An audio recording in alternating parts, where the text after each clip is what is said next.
ಅಧಿಕಾರಿಗೆ ಹೇಳಿದಿಕ್ಕಾರ ಬೇಕೇ ಬೇಕು ಬೇಕೇ ಬೇಕು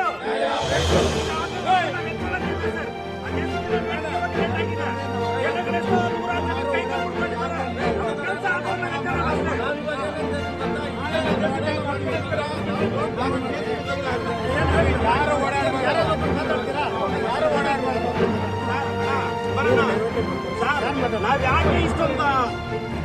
ಒಂದು ಅನುಭವ ಇದ್ ಮೇಲೆ ಒಂದು ತುಂಬಾ ದುಃಖದಿಂದ ಮಾತಾಡ್ತಾ ಇದೀವಿ ಅಂದ್ರೆ ಈಗ ಕೆಲಸ ಯಾರೊಬ್ಬರು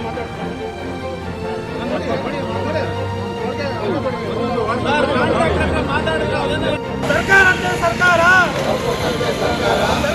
ಸರ್ಕಾರ ನೋಡಿ ನೋಡಿದಂತೆ ಹೋಗ್ತಾರದ ಅಧಿಕಾರಿಗೆ ಮತ್ತೊಮ್ಮೆ ಹೇಳಿದಿಕ್ಕಾರ ನೋಡಿ ನೋಡಿದಂತೆ ಹೋಗ್ತಾರದ ಅಧಿಕಾರಿಗಳಿಗೆ ಹೇಳಿದಿಕ್ಕಾರ ಬೇಕೇ ಬೇಕು ಬೇಕೇ ಬೇಕು